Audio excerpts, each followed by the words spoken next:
What's up, guys? Pete from the basement, reporting to you live from sunny Las Vegas. We're here at Alternate Reality Comics. We just took a walk from the Hard Rock.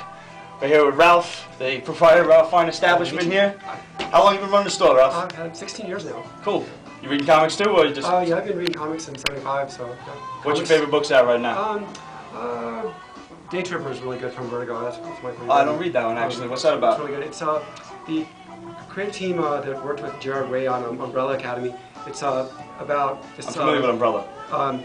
It's about this guy that writes obituaries, and so every issue is a chapter, a different period in his life. So every issue is self-contained, but there's a bigger story going on. It's a 10-issue series from Vertigo. So any issue is pretty much a good jump-on point for somebody new to it. Series, yeah. Do you have any around here? I'd like to check them out, actually. Follow. And of course, Alan Moore is my favorite writer. Oh, absolutely. By Alan Moore. Oh, good. Actually, it's funny you mentioned Alan Moore. A buddy of mine had recommended to me the Lost Girls, which I'll be picking up, and I'll show you guys later on with a couple of scans as soon as I get back to New York and get a hold of my computer again. Lost Girls was actually one of the hardest books I ever had to find. I couldn't believe you had it here. I can't even find it on Amazon anymore. It's sold out. So I was like, you know what? Let me jump on this while I can. And I'm going to take along this and see what it's like. Money back guarantee. Thanks for the recommendation. I don't know if I'll be able to get my money back, but without a doubt, thank you. Yeah, sure. Yeah, Lost Girls. It's you probably heard it's very, very pornographic, but yeah, I've heard. It's it's supposed to be like a crazy story. Yes, and at the same time, it's very artistic and literary too. And that was their objective, was to create a work of pornography. It was also artistic and literary. Mm. And it's illustrated by his now wife, Linda Gabby. Oh wow, I didn't even know that. Cool. But yeah, and of course it's Wendy from Peter Pan, Dorothy from Wizard of Oz, and Alice from Alice in Wonderland and their sexual escapades. So yeah, no sexual. So if you've got like an open mind and you want to check out something crazy, check out Alan Moore's Lost Girls. Now you know me, guys. Alan Moore, I always say, is one of the best. He's written Watchmen, you know, which, I mean, if you haven't read, you have no right to call yourself a comic fan in the slightest. And he's pretty much taken like a back seat to anything comic related at this point. So pick up as much stuff as you can by him, because I don't know how often you'll be seeing anything more. Ralph, thank you very much. Thank you. Good talking to you. You too. Take care.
Take it from Pete, guys. That ain't no fucking New York pizza. I'll tell you, I can't help myself.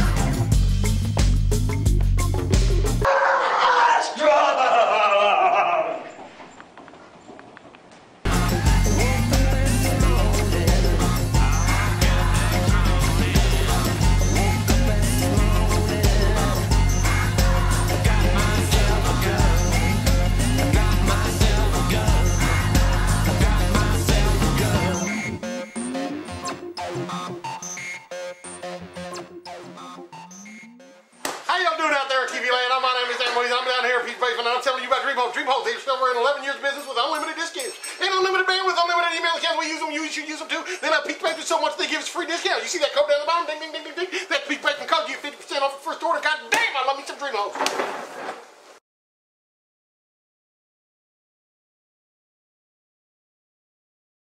What's up, everybody? We have a question for you. How can we improve Pete's Basement? No, not like that. No, Go to petesbasement.com/survey. And take our survey. Guys, we are listening. Ken Jenkins, how'd we do? And to Bill Falls, who thinks I look like Marion Cobra Cobretti, yes, I do. Take our survey, guys. We want to hear from you. Yep. Fuck. It does make me concerned for your health. Alright, so there's going to be clips of Pete, Adam, and Ramon reacting to my segment, even though they're not here. You know, everybody, including myself, likes the roundtable episodes better than the segment episodes. So for the sake of that, you know, it will be the illusion that we're all together, even though we're not. Pete's in Vegas right now, and Adam's in Atlantic City. They didn't plan it that way.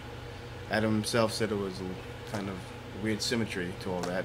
But if Pete doesn't make it back in time for next week's episode, I think the agreement was that everything shifts to the left. So it'll be Ramon's basement for that time, if that happens.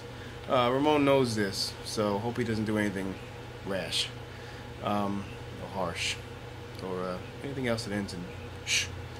So, speaking of shh, actually I don't know where I was going with that, but Spider-Man Sinister 6, it's a hardcover bound thingy. It collects Amazing Spider-Man Annual 1 and Amazing Spider-Man 334, 339, which was Return of the Sinister Six. The original Sinister Six, well, Revenge of the Sinister Six was Spider-Man, I think 18 to 23 or something like that. Why it's not in here, I'm not exactly sure. I think it belongs in here. But the original Sinister Six was Doc Ock, Vulture, Sandman, Electro, Mysterio, and Kraven. And that was in the early 60s. And then you fast forward 25 years later to Return to the Sinister Six, and Kraven had, I think, killed himself in that time frame. So then they recruited Hobgoblin to take his place. So the original annual #1, they all band together to defeat Spider-Man. So the plan is that they're all gonna, what they do is they kidnap Betty Brant and Aunt May to lure him out, and they're all gonna fight him separately. So by the time he gets to this, theoretically, by the time he gets to the sixth villain, Doc Ock, he's so tired and beaten and worn out that he's easily defeated, and then that's that. No more Spider-Man. And also, they all want to be the one that kills him. So there's some ego that gets in the way. But of course, Spider-Man's too slick for them and smart and everything else, so he gets through each one of them, even to Doc Ock, and the foils their plan. Doc Ock gets away, I think. But it's really cool. It's really good to see, you know, the original annual was by Stan Lee and Steve Ditko, of course, the Dream Team, and it's cool to see, you know, the early conceptions of the character. You know, Stan Lee writes with that, you know, he writes his sarcastic teenage superhero better than anybody else, of course, and it's just cool to see. And there's each fight, Steve Ditko has a splash page of each Sinister Six member fighting Spider-Man. Don't do it. Whoa, okay. Did you two talk this out in this little fucking segue? I have to Ultimate Spider-Man. They also approached J.J. Jameson saying that if you don't help us find Spider-Man, we're gonna come after you too. So he's pacing his office, he's nervous, he's anxious, and he sees a spider hanging in the window, and he's thinking to himself, he says to himself, "Self, if Ant-Man could talk to ants, maybe Spider-Man could talk to spiders." So he starts talking to the spider, and everybody else in the office thinks he's nuts. So it's really funny. And also